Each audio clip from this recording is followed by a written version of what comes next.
just forget my name. Oh, starting up a hurricane. I'm gonna ruin your night again. Underneath an Empire State, we were tempting fate. Took a train into the city, wanna meet me at my place. We go to your best friend's show. But yeah, I think I like you, I'm not gonna let you know. Oh, what a way for us to be. Whispering, you ask, where do I wanna sleep? Oh, why do you wanna go and be my friend? Don't you know how this is gonna end? Starting up a hurricane. Oh, it is a losing game. You should just forget my name. Oh, starting up a hurricane.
Hi, everyone, and thank you for attending. Today's seminar is on unions and inequality over the 20th century, new evidence from survey data. I'm Kate Bond, I'm an economist here at Equitable Growth, and I'm excited to introduce our presenter, Suresh Naidu. Suresh Naidu is an associate professor of international and public affairs and economics at Columbia University, and he'll present findings from an analysis of a new source of data on the effect of unions on economic equality from 1936 to the present. Note that the seminar is being live streamed and it is also on the record. Tweeting is also permitted during the seminar. I just want to make a few quick announcements before we get started. Our next seminar will be on May 15th with Ignacio Gonzalez, who's an assistant professor of economics at American University. His research focuses on macroeconomics, finance, and inequality, and the subject is to be determined. And also next Tuesday at 6:30 p.m. will be our Research on Tap conversation series on gender wage inequality at Hill Country Barbecue. And more details about that, as well as RSVP, can be found on the events page on our website. And without further ado, Suresh. Thank you. Thanks a lot for the invitation, for letting me tell you about this research, which we're all very excited about. Okay. So it's no surprise, decline of union density since 1970 is often cited as a contributing factor to the rise of income and wage inequality. And so when you look at this kind of picture, I think everyone's seen pictures like this, where you have union density has this like inverse U, and inequality has a pretty closely tracking, U shape. And so it's very suggestive that there's some kind of relationship between union density and inequality. But where does this picture come from? Is kind of, and what's interesting to note is that there's no actual survey data on union membership until the 1973 CPS. So that picture is coming from aggregate union reports that are unions telling the Bureau of Labor Statistics, here's how many members we have. And as I'll tell you, the unions lie. And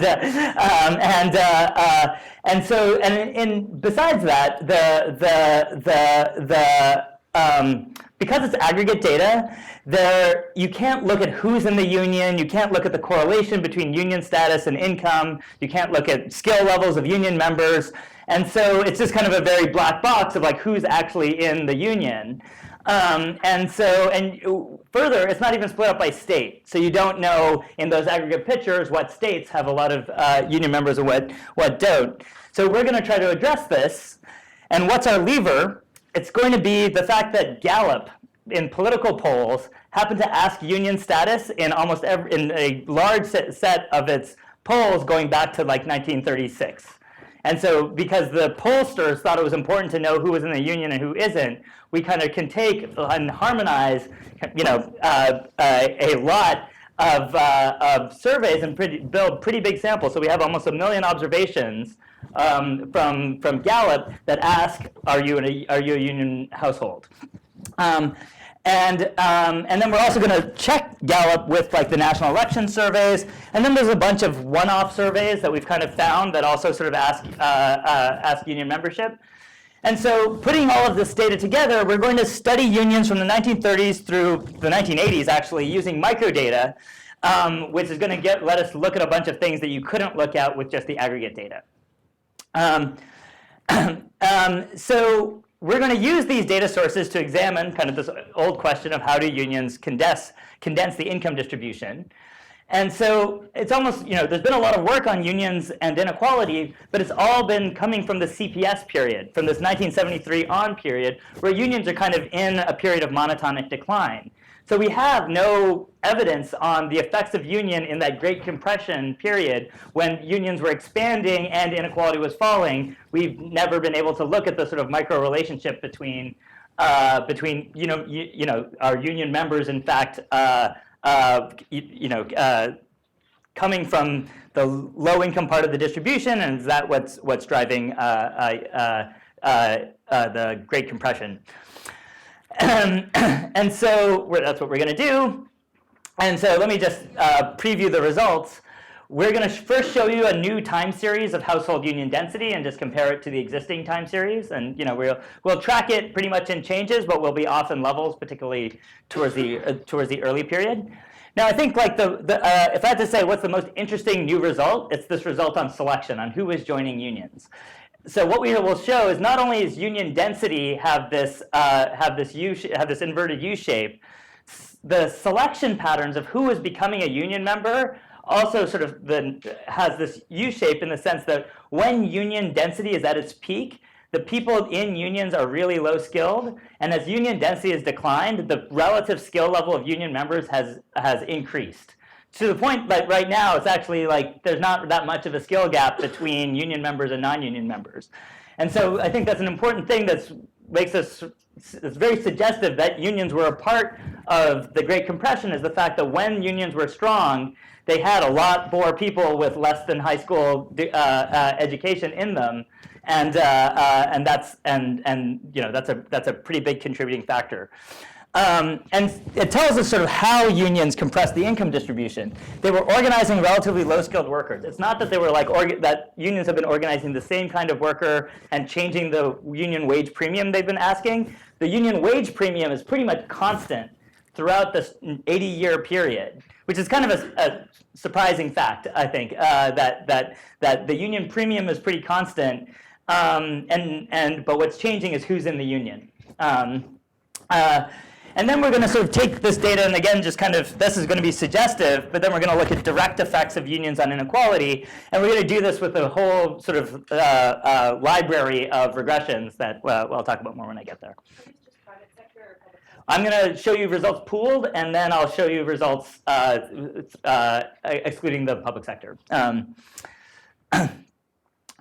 Okay, let me just talk about the literature.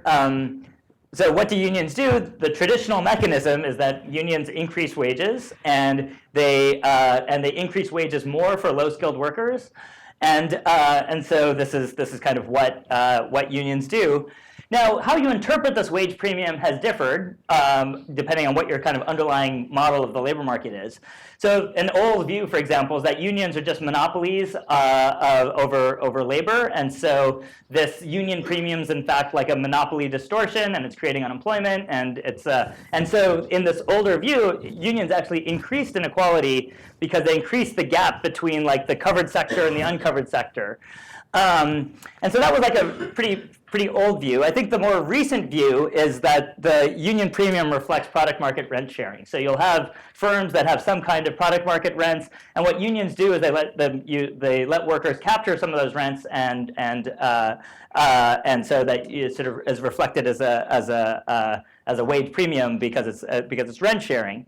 So if you had to take like the 2018 like woke view of what unions could do, it's that they would essentially like counteract monopsony power.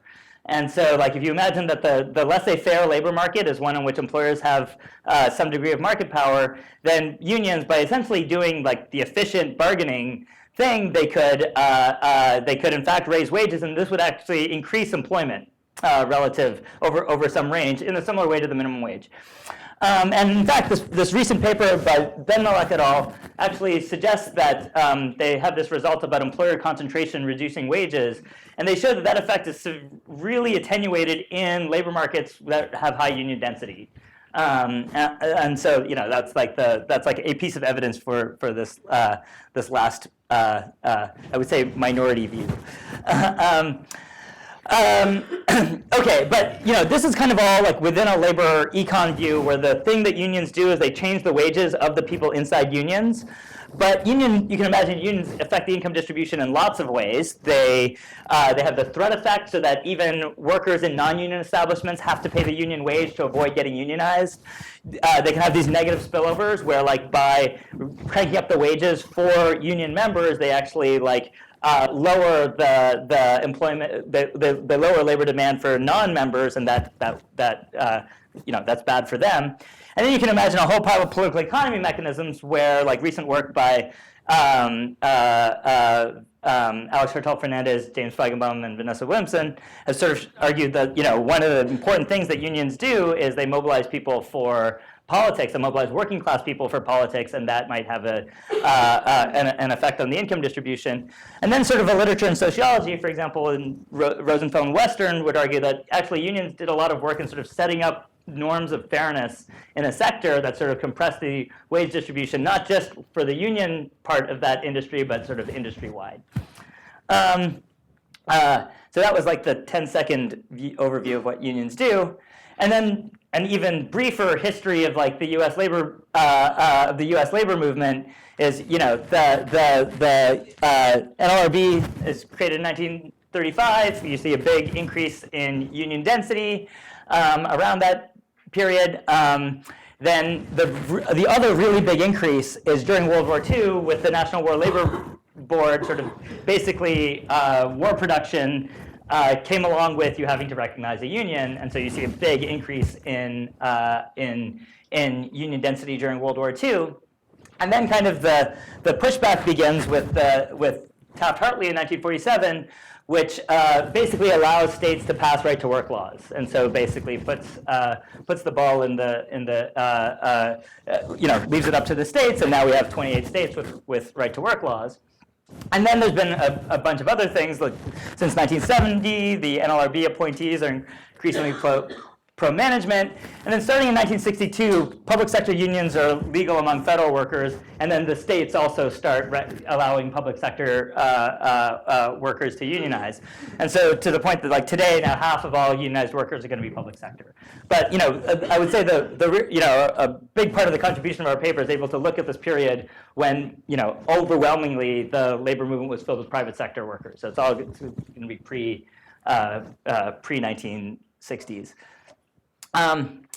Okay, so how was this historical time series that we've sort of all seen before constructed? It's based on unions' reports of their membership. But in fact, like unions weren't mandated to report until, so basically Taft-Hartley had some provisions sort of saying if you wanted to use the NLRB, you had to file union reports. And then the Landrum-Griffith Act actually then said, well, if you're a union that's in an industry that does any interstate commerce, then you have to file these reports. So there's like the coverage of the union reports is sort of spotty up until 1959. So there's not administrative data, and many are missing. And so if you go read the BLS like 1940s monthly labor reports where they're coming up with these estimates of union density, they'll like do it based on like surveying a sample of the contracts, and then they'll say, we use information available to the BLS. I mean, and I have no idea what that means. I think sometimes what they were doing was that there was very strict convention attendance formulas, so that the number of delegates you got to send to the AFL or CIO convention was proportional to your members, so you can invert the number of convention attendees and recover like an estimate of members. But it's all very, very rough. And in particular, because of the AFL-CIO split, there was this huge jockeying over like who had more members, and so the competition between unions gave them kind of a reason to inflate membership, so they charged each other with inflating both membership totals and revenue estimates. And so we found these in the late 30s, internal to the CIO, they asked Philip Murray, who's like the steelworkers head at the time, come up with an internal estimate of what our true membership is. And he says that the public numbers are like overstated by like 2. And so they're like, we're much weaker than our public reports are than what they were claiming publicly. And so, if you search for union in the New York Times over this early period, the modal story is basically about this conflict between the AFL and the CIO. So you'll get reports like this where organized laborers put at 60. That's an unusually round number, for example. These official figures, which are not regarded as an accurate measure of the movement, are far below the peak figure of 4 million. So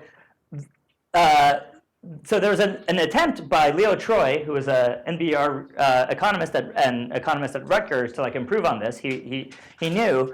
So what he did was, instead of using the reported membership, he was like, let's take the revenue from dues and we'll divide by the dues rate, and then we'll compute a different estimate of the labor union membership from that number.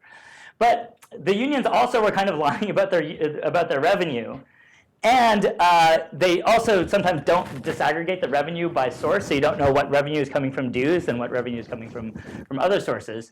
And then in particular, like a lot of the union reports prior to the 1950 don't contain revenue data, so he just has to make stuff up.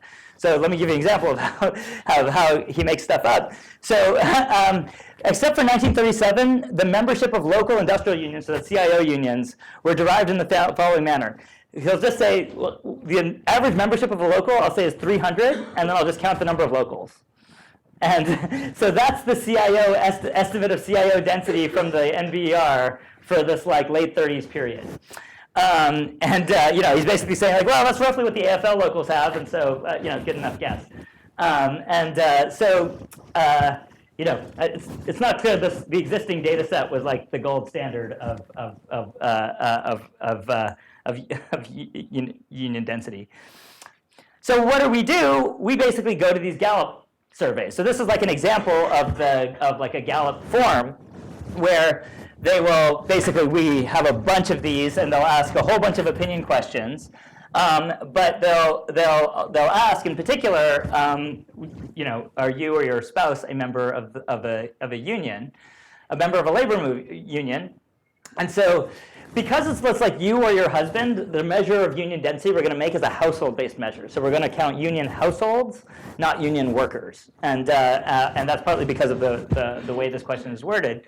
And so the choices in most years are going to be neither, yes I am, yes he is, yes both are. And so we harmonize this so that we have like a union household if either you or your spouse is a member, and zero otherwise. And interestingly, they'll also ask which union federation, AFL or CIO, you are, so you can construct this new estimate of like CIO versus AFL in this early period. One of the sort of tragic limitations of this is that Gallup doesn't ask industry. So while we can get an estimate of occupation, like professional or white collar or blue collar, we can't get are you in steel, are you in auto, is not in Gallup. So that's sort of one disadvantage of this relative to the other series. So we also use these other surveys to kind of check this. So the National Election Survey has been run since 1948. It also asks, are you in a union? So we can check when these years overlap that Gallup is sort of looks similar to the National Election Survey. So Gallup also, this was before the era of like rigorous probability-based sampling. So Gallup basically tells his enumerators like get a good spread, and so like not until like the late 40s, early 50s do they start getting like kind of probability-based sampling. So we constructed our own weights for the pre-1950 data to make it look like the census. And really what we can do is we adjust. So basically it's also Gallup is trying to get likely voters. And so he undercounts women because he assumes that women will vote the same way as their husbands. They don't sample any African Americans in the South practically. It's like really, really low because they're going after likely voters. And so that's a pretty big caveat. And so we adjust by region and race up to 1942, and then from 1942 on, we adjust by race, education, and region. And the reason for education is that Gallup is like looking for likely voters. More educated people are more likely to vote, and so there's kind of an overweighting of like educated people in Gallup. But particularly once we weight, we can actually match the existing unemployment series pretty well with Gallup. So we'll sort of see the Roosevelt recession where the unemployment rate goes up in 1938. We'll see like the male age distribution really change during wartime deployment. So it's like it's picking up the things you'd expect to see given the history. All right, so this is what Gallup looks like. Just kind of raw. This is the estimate of union density from 1937 to 1986 is where we take Gallup to. Then this is when we weight. So the weights don't really change that much about the series. So these spikes tell us how many observations we have in each of these years. So this is like there's like 60,000 observations in some of these like 1940s here. So there's like a lot of data. And then we sort of check this with all these other surveys. So we have the national election surveys, green here. There's this, NORC is like this blue point here. There's a weirdly named US Psychological Corporation that runs surveys in this period. It's creepy. A particularly cool thing is this 1936 Bureau of Labor Statistics consumption survey. Turns out one of the categories of a consumption they asked was union dues. So you can like reconstruct an estimate of union density in 1936 from like the consumption data that asks about union dues. I was proud of that. And so this is then comparing it to like the traditional like BLS and Troy series, and we're definitely below over this early period. And I, in particular, have like always thought this was, this is like the big insurgency of labor, and we find that that's like much more attenuated. And it could be because Gallup sampling problems, or it could be that problems in the other surveys, and we haven't we're not going to say that one's better than the other. We're kind of sort of happy with the fact that they kind of all go in the same direction, and. And when we have the CPS, so this is just the recent period, what, sorry, yeah? Is there a kind of big drop-off in the late 30s? Yeah, well, so in the late 30s, yeah, so this is the Roosevelt recession. So like a lot of these early big CIO wins, they go out of business. And it's like, it's not clear that unions would acknowledge that those guys weren't members anymore. So this is a question that I think we haven't gotten to the bottom of is like how much, if you read union reports at the time, they're hemorrhaging members because of this like second recession. Yeah, so, yeah. Do you have a sense of how much the Troy series differs from the other series, just because one is household-based and the other is worker-based? It could be, but then you'd expect, like, the fact that they agree so much in this period is like, makes me think that that's not what's going on. It's really in this early period where both the union reporting requirements are like slacker and Gallup sampling is worse. So I don't know which bias sort of dominates.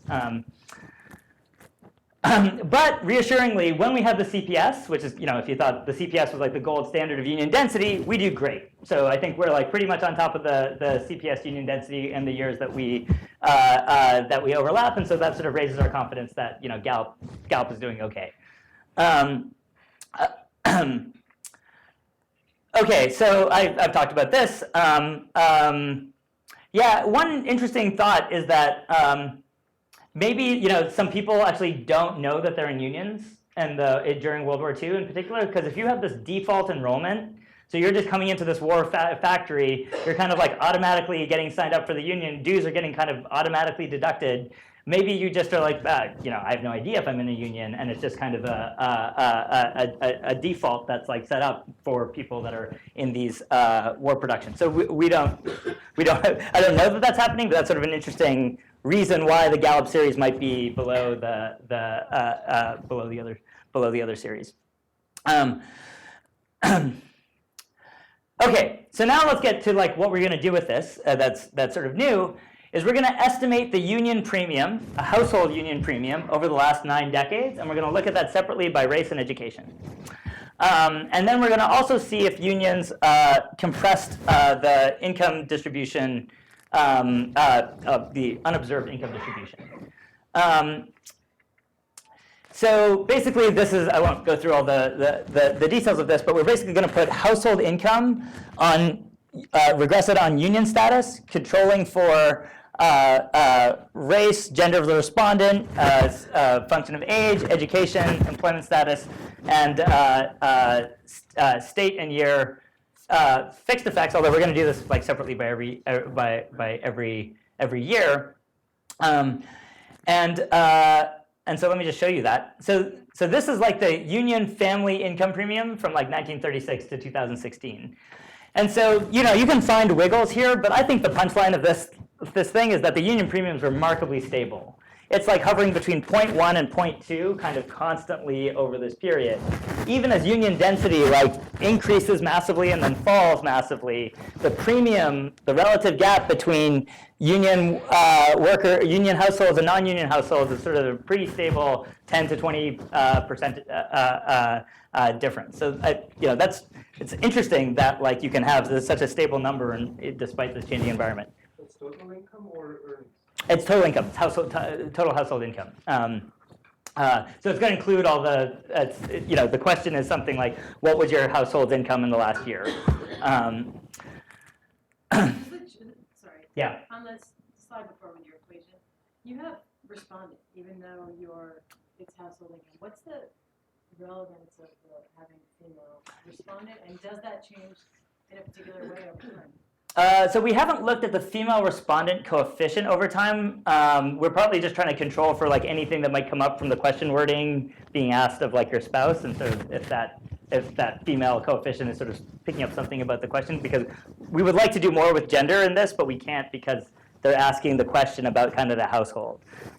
So we haven't looked at if anything about the female coefficient on this changes over time. Yeah, so we think the union premium is reasonably steady. One interesting thing is that the union households, because to be a union member you have to be employed. So you're always going to. So a lot of the unemployed are going to be mechanically in the non-union category. So you're going to have more earners in union households relative to non-union households. But it turns out that that's not what's driving it. So if you actually run the regression of like union household on additional earners, it's negative. The other interesting thing is that in a few of these surveys, they'll ask you about particular benefits, like do you have vacation benefits, do you have health benefits? So we sort of take those and look at that, because an old theory is that the union premium is actually like a compensating differential for some lower other kind of benefit. That's not the case. On everything that we've seen, it's like union members have higher, you get more vacations, you're getting better benefits also. Okay, so what about heterogeneity of this by different groups? So we're going to look at the union premium separately by education and race. So this is years of schooling interacted with union, and this is pretty much a pretty stable negative. So again, it's like what I take from this is that unions raise wages of their members, but they do it much more so for the low-skilled than the high-skilled members, which makes sense. It's what we think unions do. But it is also striking that this is remarkably stable over time. That the differential between skilled and unskilled union premia is also sort of relatively constant. but it does have like a little bit of a pattern with race. So this is union interacted with white, and so this is really interesting that like so this is the coefficient on white. So it's suggesting that white union members are getting a smaller union premium relative to non-white, which is mostly going to be African American, over this period that's before civil rights. So that unions are already like compressing a component of the racial wage gap, well before well before the 1960s. Yeah. Did you take into account? I mean, union membership was pretty limited. To African Americans. Let me show you two graphs because I don't think that's actually nearly as true as we thought. I will go quickly through this. This is just like, so if you think of the error terms in that income regression, the idea is that like you'll see more inequality in the non-union sector, but then you'll be able to explain more of the inequality in the union sector, and so you'll have more unexplained inequality in the non-union sector. And so this is just like showing that unions not only compress the distribution of skilled versus unskilled workers based on what we can see, but they're also like what can be explained is larger in the union sector than the non-union sector. So this is the ratio of the union residual log income variance to non-union, and this is always less than 1, and is again reasonably stable. So it suggests that unions are again compressing even the distribution of the stuff that we can't see relative to the stuff relative to the non-union sector. Okay, so all that sort of I think the punchline of this paper is that of this part of the paper was that you could see this big change in union density, but the patterns of union wage premia look pretty constant. And so both the level of the union wage premium is constant, the difference by skill is pretty constant, the compression of the residual income variance is pretty constant. And so what's going on? What does change with density with union density? So now what we're going to do is flip it around and put unions on the left-hand side and try to explain who's in unions by observed characteristics. And so we're going to control for like age squared, and then we're going to pick a particular covariance, race and education. And again, we're going to look at this separately by year and control for state fixed effects and survey fixed effects. So this is kind of our favorite graph, I think, in the paper. It's basically, this is the coefficient again on years of schooling with union membership as the outcome variable.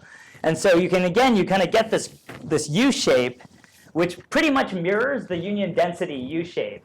So it's like in this period of peak union density, union members are much more negatively selected than this period of low union density. I sometimes joke that if this graph keeps continuing, the only people that are going to be in unions are PhD students. So right now, this is like this is like union members actually have higher years of schooling than non-union members. Some of that's public sector, but it's not the public sector alone.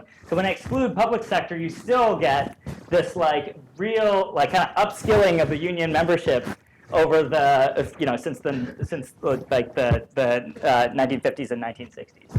And so I think that's suggestive. It's like union members now are like you can't really tell any differences in years of schooling between union members and non-union members, even outside of the public sector.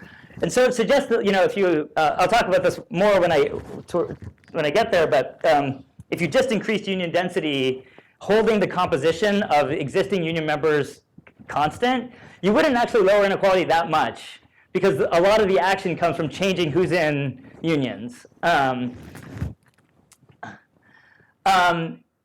again, this is the selection by race. And so, so this is the 1940s, and so it's kind of monotonically from the 1940s. There becomes like a negative coefficient on white in unions. So, and even kind of before civil rights, you're sort of seeing disproportionate representation of African Americans in unions, particularly in this period of like peak union density. And in fact, the only place where you have like a white like kind of positive advantage in unions is like prior to World War II. So these very, very early days of this series, you do get like that whites have an advantage in joining unions, but basically it goes away during World War II. And then in fact, you get that African Americans are more likely to be in unions by like kind of the 1950s and 1960s. And so that's sort of like, I think, coming to your question, it's that, I think this point that like, oh, unions were like, really racially exclusionary, unusually racially exclusionary, doesn't really hold up for the vast bulk of this period. I would say over this part, they're like no more racially exclusionary than the non-union sector. And then they kind of get a lot better as they get larger. Yeah. Could that be explained though by the fact that the Gallup pollsters maybe were trying to pick likely voters, and if you have white pollsters trying to pick likely black voters, they're not necessarily cross-sectional. Yeah. So this remains true. Regardless of our weighting, partly because a lot of that weighting is missing African Americans in the South, but there's no unions kind of anywhere in the South for a lot of this. So it's like this gap isn't kind of being driven by, so the real underrepresentation of African Americans is Southern African Americans. And so, but there's no, there's not like a big union margin in these. Within Northern, even if you were pollsters. Yeah, so we exclude, right. You might still have a bias in terms of who's in the sample. Yeah, but it's much less, like because you're voting. So like once you exclude the South, the racial balance between Gallup and like non-Gallup and the census is actually pretty good. It's really the South that gets African Americans like totally off. That's But you're saying that there's a bias in who you select, like you can get more educated. Yeah, I mean, it's true that you can still have quantitatively the right number, but selecting the ones who are relatively more educated. Yeah. So I think that's one reason we have to like weight this to look like the population. So and so this doesn't. We control for education. So when we simultaneously control for race and education, this does become a little bit flatter. So some of this is coming off of just like differential education. But I would say the broad pattern is sort of still there. It's probably not statistically significant. I think when the education thing is always significant, the race thing kind of flips in and out. Yes, so this is kind of the takeaway of that part is that when unions are strong, they were much more low skilled. Okay, so one part of the literature that's like relevant for this, there's like a little mini like macro literature that actually says that the entire correlation between union density and inequality is spurious. That it's in fact like it's all technology. And that technology both drives deunionization and drives inequality, and so this kind of observed relationship is spurious. But one of the mechanisms they have is that, well, as technology changes, like college-educated or skilled workers don't want to be in these unions with these low-skilled workers. They want to like opt out, and so that's going to cause the union sector to unravel. But then the pattern of selection you'd expect there is that unions should become increasingly low-skilled as the high-skilled people leave. And so that's not what you see at all in this pattern. So it's a little bit complicating for the story that the rising college premium is actually causing unions to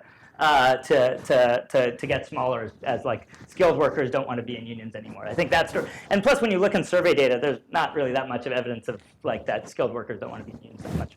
What about the argument about business organization, the way production happens? Yeah, so the firm side selection can totally go into this, right? So if you imagine that firms, so the sort of toy model in our heads is that you have selection at the top of like workers that want to be in a union or not, but then you have selection at the bottom, like unionized firms, can they stay in business?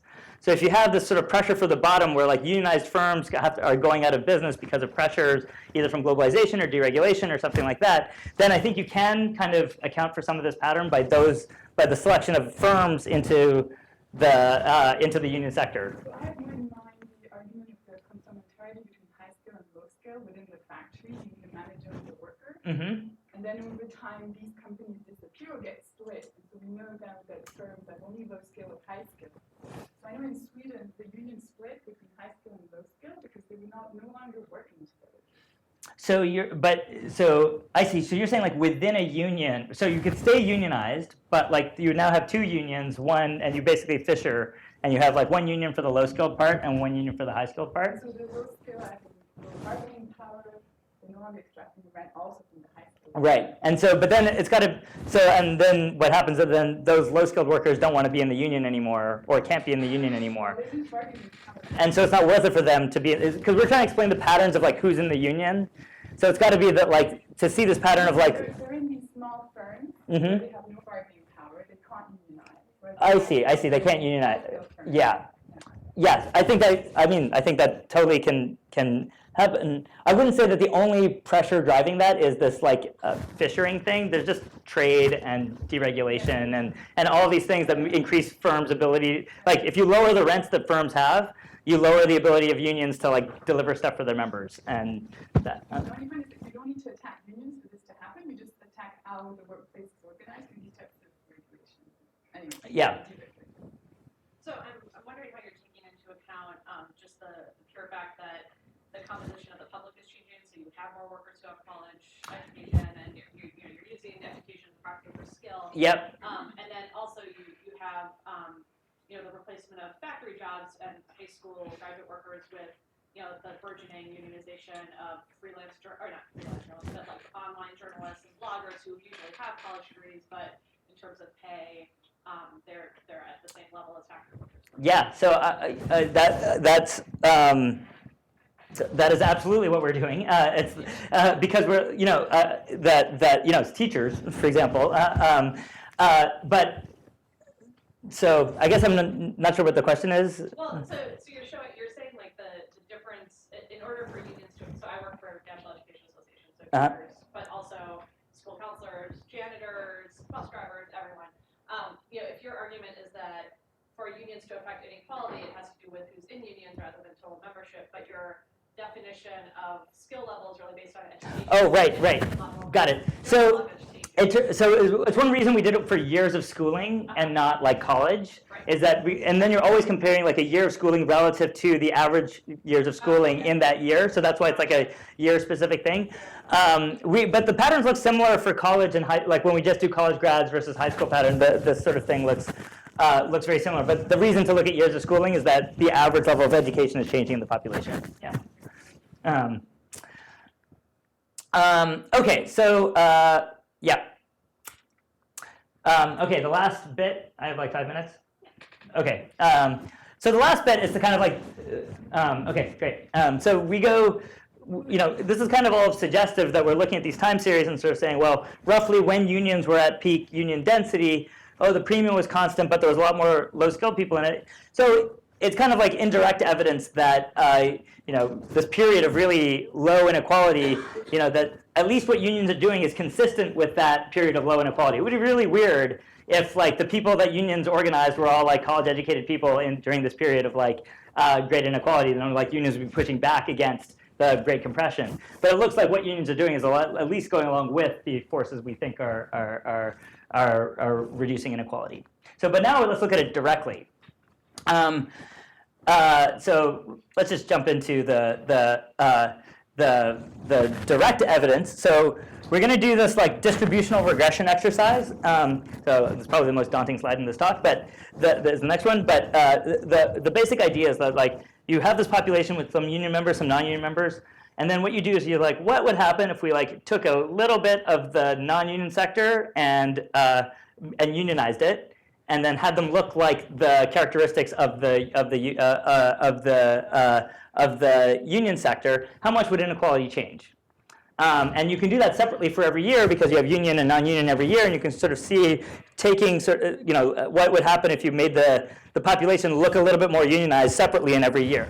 So that's this exercise. And then we just kind of go after kind of the thing you would do in 1985 when you were interested in this question. You would run this like time series regression with inequality as the outcome and like your preferred skill shares as the independent variable. So we basically think that this literature on skill bias technical change, like a lot of it comes from these regressions where they just took the college premium and they took like the relative college to high school ratio and they ran that regression and they were like, look, see, skills explains inequality. And so we're like, all right, if that's the evidence for that, then let's just put unions in that regression, which you could have done before our data, and yet no one had done. And And it turns out that unions sort of still have this like really sort of powerful effect on inequality that is consistent with this U shape, but then when you can control for all the other stuff, it's still there. And then we can do stuff you couldn't do before, which is like building a kind of a state year panel of union density back to 1939, which you couldn't do because none of these union reports reported states.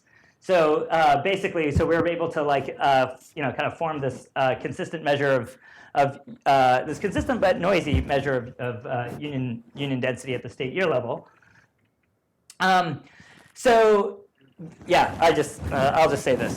This is how much inequality would fall if you increase the share of union members holding the joint distribution of wages and covariates in the union and non-union sectors sort of constant.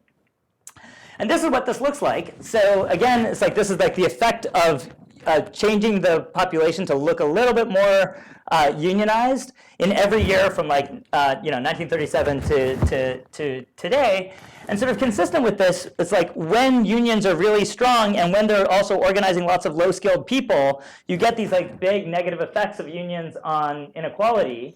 But then as the union population becomes more and more skilled, the effect of making the population look a little bit more unionized falls.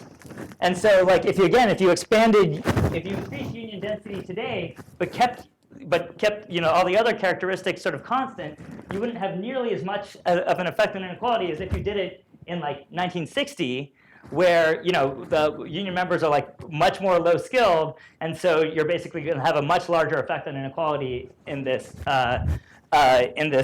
period.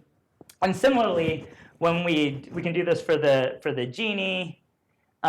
Which again, sort of like it's again noisy, but you roughly have this U shape, and certainly the effect of like marginally more union members is getting smaller and smaller as union members become progressively more skilled.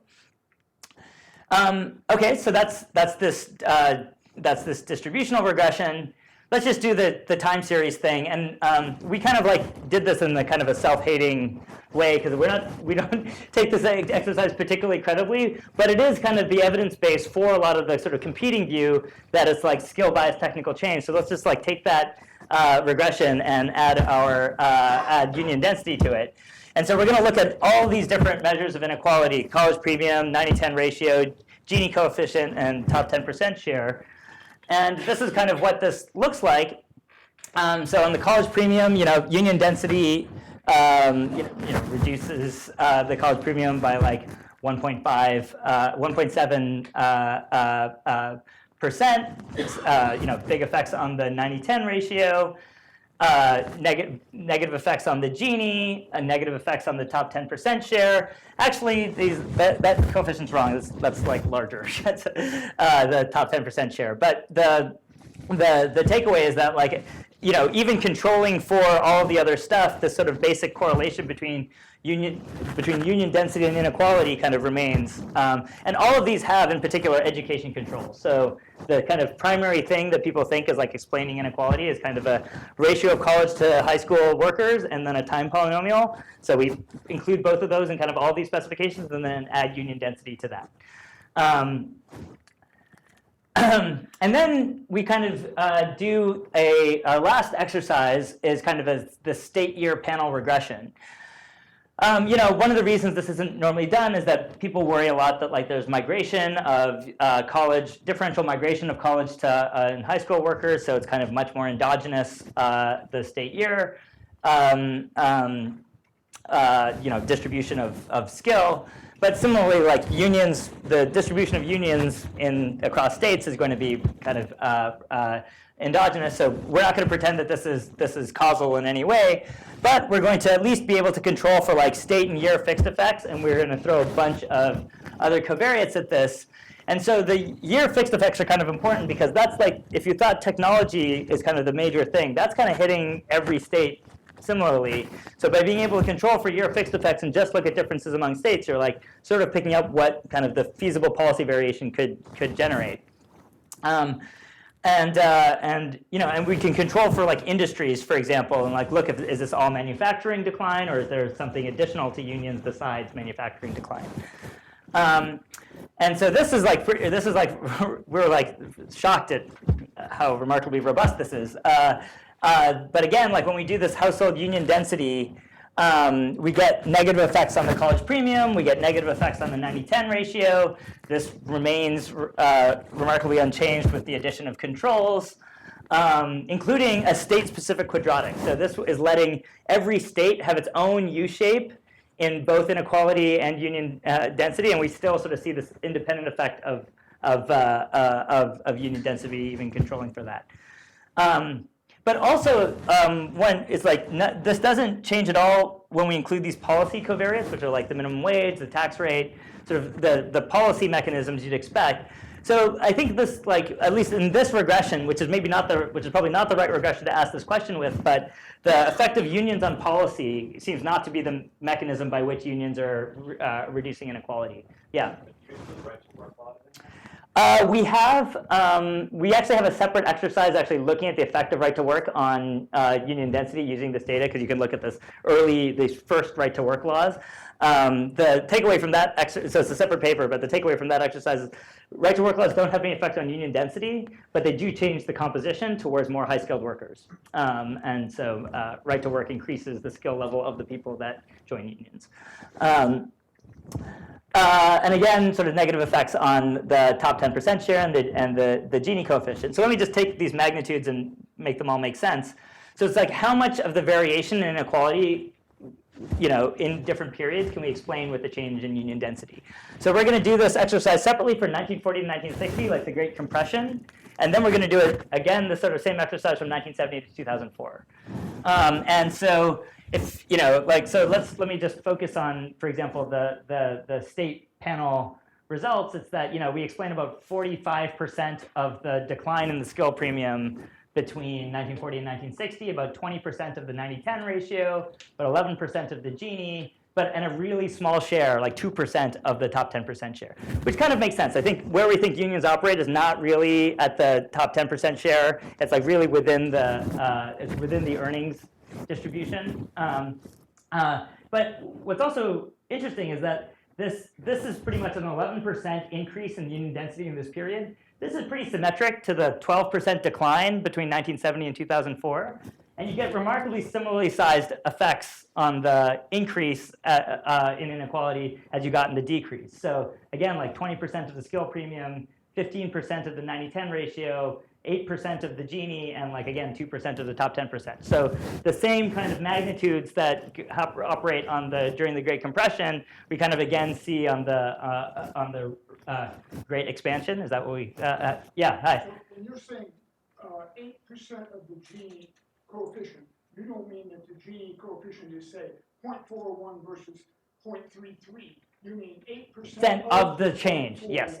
Yes, it's like 8% of the 10-point increase in that example, for example. Like you said, from 0.3 to 0.4, right? Okay. So, if that was like a 0.1 increase, then of that change is what we explained. Yep. So, I think it's interesting that we find the symmetry pretty interesting. Okay, so let me just conclude. So I think the contribution of this is really the data, like this thing that I guess you would have to do like political economy to know that these political polls had this union question in them.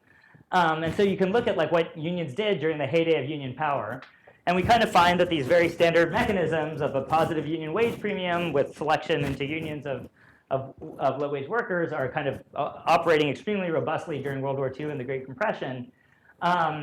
But we acknowledge that the effects of unions are potentially much larger than just the wage premium. And so we further find this robust evidence that union density correlates with lower income inequality at the aggregate time series level, as well as the state year level. And we just kind of think this political polling data is kind of a lot of value for economic history. And one thing we haven't really done with this is actually explore like the political effects of unions on like their members, on their political opinions, on like their party identification. And so something like that's on our stack is kind of using the fact that we're getting all these opinion questions at the same time.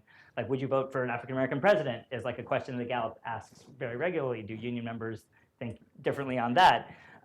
So that's kind of like one of the things we want to do next. Thanks.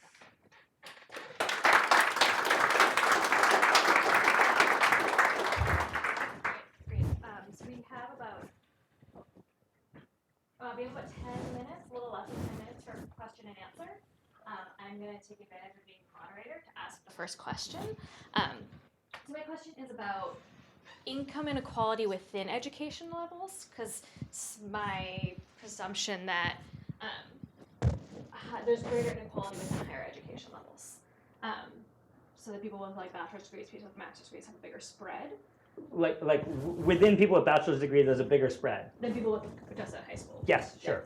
Yeah, so I'm curious about the effect of union wage premiums and the changing and unions becoming more skilled workers in this time period. Do you think it had a compression within higher education levels of wage inequality? Yeah. So that's the residual income variance graph. Is that's showing the dispersion within a conditional on stuff.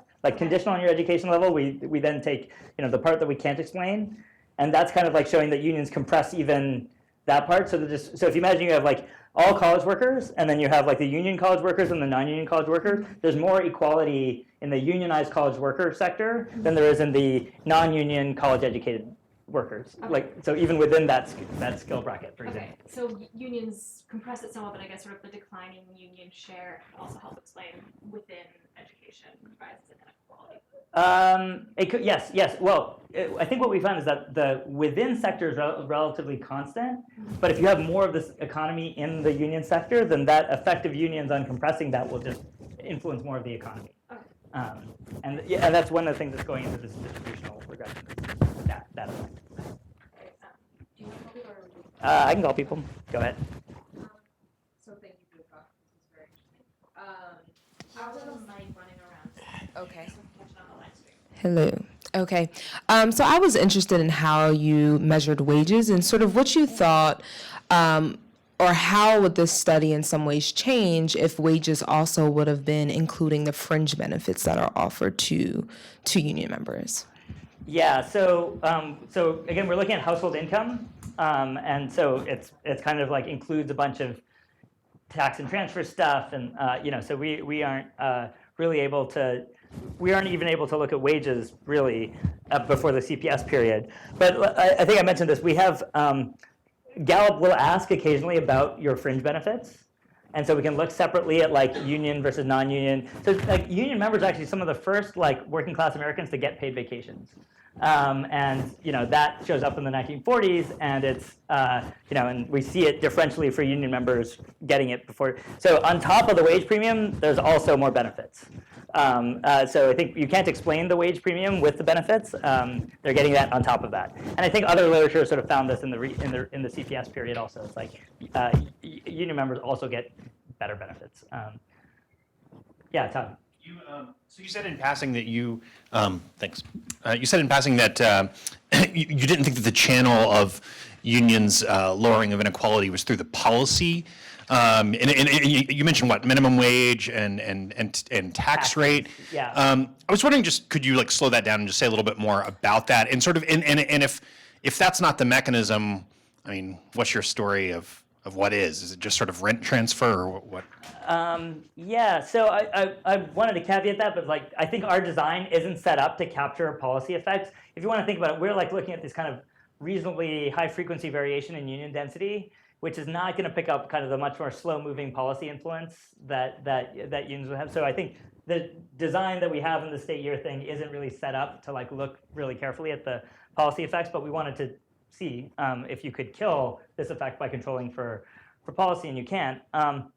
But it also didn't then looked like when we put policy as the outcome that union density didn't correlate with it very, very much.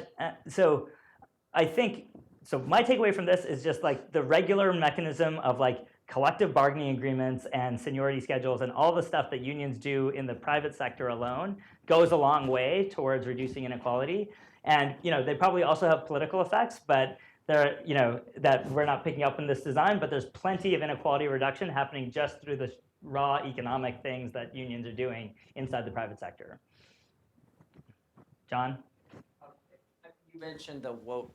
You mentioned the woke theory, and you've also been doing work on monopsony. And wondering if you could expand a little bit on what you think the connection between the union findings you have here and the monopsony issue that you've been working on as well? It's like spoon feeding me this question. I think there's a very simple story, which is that if you give unions this ability to bargain collectively, employers' ability to like depress wages by sort of restricting employment is kind of taken away. And so any disemployment effects of unions will be mitigated by the fact that there's monopsony in the labor market. I think a more interesting and much more speculative view is that the unions are in fact what let economists think for so long the labor market's competitive. So like by standardizing jobs and by having these master contracts, you basically you eliminate these firm-specific amenities and job differentiation that creates these upward sloping labor supply curves to firms. And so that we wound up writing down all these models that the labor market's competitive, but the reason it's competitive is because unions have actually shut down the mechanism by which monopsony would occur by standardizing so much of what jobs are. And so I think that's I think this is an iteration of the woke theory, which is that the laissez-faire labor market is monopsonistic, but it can look competitive when it's kind of disciplined by social norms or regulation or collective bargaining agreements. And so economists will look at this and be like, oh yeah, law of one price competition, but it's in fact that there's all this regulation and collective bargaining that's keeping it looking that way. Yeah, sure. Have you looked at in this earlier period when the AFL and CIO are separate? Because the AFL is going to be a trade union where you just have specific jobs, particularly high skilled. So you'd imagine that would reduce inequality less than the CIO, which is going to be industrial unions and should compress the whole distribution. Yeah, so the data sets that we have for the income don't actually ask the AFL-CIO split very much, so we can't look at the union premium. We can look at the selection into AFL and CIO much more consistently, which we haven't done yet. It turns out there's it's like an old pit in history is what is the relative size of the CIO versus the AFL in this early period. So I need to know a lot more before I dive into that. Before I dive into that. Yeah, it's just I'd never seen the data that way, so I didn't know that union trends declined way earlier in the U.S. than in Europe, where it started in the 80s. Yeah. What's going on? So there's a couple of things. Yeah. Well, so this U-shape is there in a lot of the Anglo countries. But even the UK, it drops in the 80s after. It does drop in the 80s. Yeah. I think the public. So there's a couple of things going on. So one is if you just aggregate all of Europe, a chunk of this is these Ghent system countries that don't actually have a very steep decline in union density. But then even looking at the countries that do, like the UK, for example, it is a lot sharper because I think the public sector is larger, and so the public sector unionization is a bigger chunk of just because the public sector is a larger share of employment. So in Canada, for example, it's not just the public sector, but a component of what's kept union density high in Canada is a larger public sector. Barry Eidlin's got this kind of great book coming out on the class idea about how did Canadian unions facing the same kind of pressures as U.S. unions, how did they sort of stay, how did they keep union density much higher? And yeah. It just tells the Temin and Levy story about the norms in the 50s and 60s. It just looks different when you realize the drop had started at the end, end of the 40s to some extent. Yeah. Anyway. Yeah.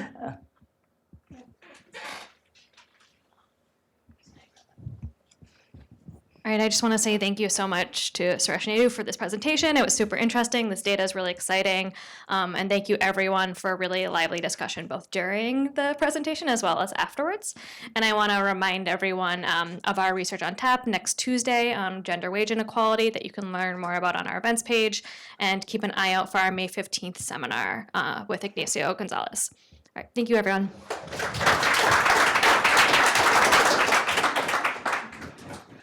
Don't keep that. Hey.